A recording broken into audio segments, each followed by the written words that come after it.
अयोध्या में शुरू हुआ जटायु क्रूज का संचालन। पर्यटन मंत्री जयवीर सिंह ने किया शुभारंभ। सरयू की गोद में चलेगा जटायु क्रूज। अयोध्या के संत महंत स्थानीय लोग हुए मुद्रित। सीएम योगी ने किया भूरी भूरी प्रशंसा। पर्यटन मंत्री जयवीर सिंह का बयान। अयोध्या वासियों को बहुत बहुत बधाई। अभी छोटे क्रूज का संचालन शुरू हुआ है। जल्द ही अयोध्या, काशी और मथुरा के लिए बड़े क्रूज होंगे उपलब्ध। अयोध्या में 16 क्रूज का हो रहा निर्माण। जल्द ही सरयू में चलेंगे और क्रूज। भाजपा सरकार में अयोध्या भव्य और दिव्य हो रही है। राम मंदिर के उद्घाटन से पहले अयोध्या इंटरनेशनल एयरपोर्ट, रामपथ, जन्मभूमि पथ, भक्ति पथ, धर्म पथ बनकर तैयार होंगे। 14 कोसी पंचकोसी परिक्रमा का भी हो रहा है चौड़ीकरण। कल से श्रद्धालु कर सकेंगे सरयू नदी में क्रूज से सैर। प्रति व्यक्ति होगा 300 रुपए किराया। 300 रुपए में ही श्रद्धालुओं को मिलेगा नाश्ता। नया घाट से गुप्तार घाट तक चलेगा जटायु क्रूज। 9 किलोमीटर जाना और 9 किलोमीटर आना होगा। जटायु की यात्रा 18 किलोमीटर तक तय। अयोध्या वासियों में खुशी की लहर। एनडी न्यूज के लिए अयोध्या से राहुल श्रीवास्तव की रिपोर्ट। अयोध्या को विश्व स्तरीय नगरी, भव्यतम दिव्यतम स्वरूप देते हुए अलौकिक स्वरूप देने के लिए प्रदेश सरकार और भारत सरकार दोनों संकल्पित हैं। जनवरी के महीने में जो संभावित तिथि इसके लोकार्पण के लिए माननीय प्रधानमंत्री के कर कमलों के द्वारा तय होगी, उस समय तक हम सबका प्रयास है कि यहाँ जो भी श्रद्धालु यहाँ आएँ उनको किसी प्रकार की असुविधा न हो। और उसके बाद जो फुटफॉल अयोध्या में बढ़ने वाला है वो अकल्पनीय होगा।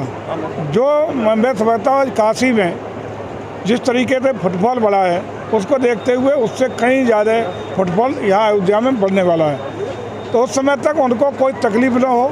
सारे श्रद्धालु को जो भी बेसिक जन सुविधाएँ, उनके ठहरने की, उनके खाने की, उनकी गाड़ी की पार्किंग की, उनको कहीं आने में जाने में कोई दिक्कत ना हो, इसके लिए संपूर्ण व्यवस्थाएं करके भव्यता दिव्यता का स्वरूप देने का प्रयास किया जा रहा है। चाहे अयोध्या का एयरपोर्ट हो, राम नगरी की तर्ज पर पूरा उसको विकसित करने का काम हो रहा है। 14 कोसी परिक्रमा का मार्ग, सारी उसको परिक्रमा मार्ग को चौड़ीकरण करते हुए, सुदृढ़ीकरण करते हुए उस पर सारी जन सुविधा देने का काम हो रहा है। इसी प्रकार से पंचकोसी परिक्रमा का पूरा विकास कराया जा रहा है। जितने भी मंदिर हैं जो जीर्ण शीर्ण स्थिति में, उनको सजाने का, संभालने का, स्वरूप देने का, लेकिन उनका मूल स्वरूप वही रहे, इसके साथ उनको पूरी तरह विकसित करने का काम कराया जा रहा है। जो 6 द्वार हैं विभिन्न जनपदों से जहाँ अयोध्या में एंट्री करते हैं, उन द्वारों पर भी सारी जन सुविधा, यात्री सुविधाएं देने का काम, वहाँ खाने का, पीने का, ठहरने का, गाड़ी पार्किंग का, डीजल का, पेट्रोल का, नेचुरल गैस का, सारी सुविधाएं देने का काम होगा। और इस तरह जो भी अन्य तमाम योजना परियोजना हम चला रहे हैं, उसके साथ ही साथ आज एक क्रूज जो 75 से 90 लोगों को लेकर के जाने का क्षमता वाला है, लेकिन इससे और बड़े क्रूज आने वाले इस कंपनी के द्वारा।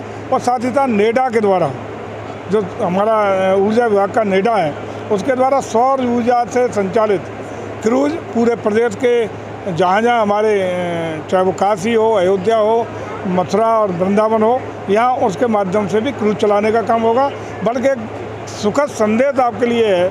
सबसे अच्छी खबर ये है कि जो नेशनल वाटरवेज अथॉरिटी है, उसी तर्ज पर स्टेट वाटरवेज अथॉरिटी का गठन करते हुए हम लोग जितनी भी नदियाँ हैं हमारे प्रदेश में, गंगा जी, यमुना जी, सरयू जी, राप्ती जी, इस तरह की जितनी नदियाँ हैं जो हमारे मानकों को पूरा करती हैं, वह हम इंटर स्टेट वाटरवे के माध्यम से जल और क्रूज चलाने का अभियान चलाएंगे। कॉमर्शियली उससे किसानों को लाभ होगा, सब्जी वालों को लाभ होगा। सब्जी बेचने वाले किसान नदी के किनारे बसने वाले गाँव के अपनी सब्जी तोड़ करके सब्जी रखेंगे, अगले डेस्टिनेशन पर दे आएंगे। इस तरह से तमाम व्यापारिक रूप से, आर्थिक रूप से, सामाजिक रूप से बहुत बड़ी हमें सफलता उसमें मिलेगी। और साथ ही साथ जो बढ़ता हुआ लोड है रोड्स पर, सड़कों पर, उस पर भी हम लोग रोक सकेंगे। कार्बन उत्सर्जन में भी कमी ला सकेंगे। इस तरह की तमाम परियोजनाएं अयोध्या के लिए खासकर हम लोग तैयार किए हैं कि दिव्य अयोध्या, भव्य अयोध्या, अलौकिक अयोध्या का स्वरूप विश्व स्तरीय नगर के रूप में हम देने का प्रयास करेंगे। और निश्चित रूप से जिस तरीके से हमारे भारत सरकार के आदरणीय प्रधानमंत्री मोदी जी के नेतृत्व में, आदरणीय योगी जी के प्रयास से लगातार चल रहा है। अभी आपने देखा होगा पिछले ही हफ्ते आदरणीय योगी जी के साथ आपके कमिश्नर, आपके डीएम, तमाम अधिकारी लोग यहाँ के सारी योजनाओं का प्रेजेंटेशन दिखाने गए थे। कुछ नए आइडियाज़ माननीय प्रधानमंत्री के द्वारा दिए गए, उन सबको भी क्रियान्वित करने का पूरा काम करा जाएगा।